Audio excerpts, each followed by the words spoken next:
You see, the prison always has hierarchies. In the night, I was caught up and given a severe beating because I did not pay homage by paying money to the prison lord. In the prison, I found instances of human rights abuse. The food we had was being stolen by people. We had very bad health care. And it was even easier to get cannabis, cocaine, and other things in the prison than on the streets. That is the prison. But the most important thing I learned in the prison, and the most shocking revelations, was that justice was for sale. I couldn't believe it.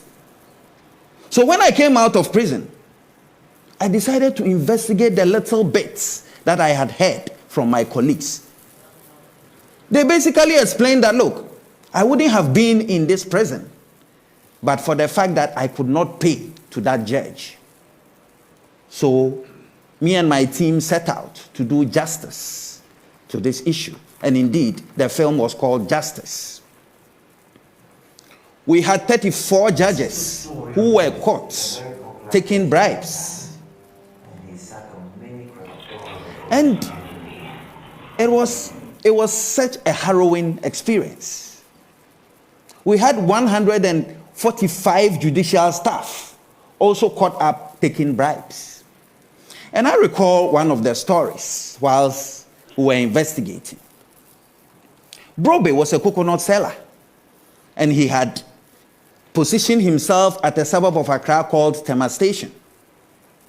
Now, one time, another boy called Faisal was walking with a girl. Brobe got angry and asked Faisal why he was walking with that beautiful girl. And Faisal replied, Brobe got angry, took his cutlass, it got into a fight and chopped him into pieces. This was there for everybody to see. So when I went undercover, I decided to take up the role of being the relative of Brobe who had killed.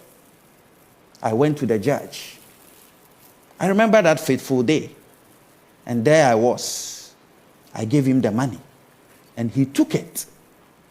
Then, it was that day that I realized that indeed, our democracy was under siege. And that if we don't come together to kick out these evil people who try to destroy our democracy, we will never be a sane country.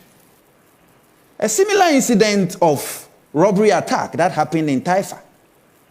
These were real armed robbers who hurt about 8 people. Again, I went undercover as a relative. And here, I went to speak to the judge. I told him that I wanted these people released. And there again, he extended his hands and collected money. And that morning, I remember, when he gave that famous judgment, it was 9 a.m. That's when he was supposed to sit. As at 9:30, he was still waiting to collect the money from me. And as soon as I paid him, all these robbers were released back to society. Then I started thinking. I also did go to some of the judges who proved to be so upright. In fact, one female judge that I stood in front of called the police. I had to run away for my dear life. And that taught me another lesson. That despite whatever happens, there are people who are willing to push the frontiers of democracy. See, as I keep doing what I do, I know that there will be problems.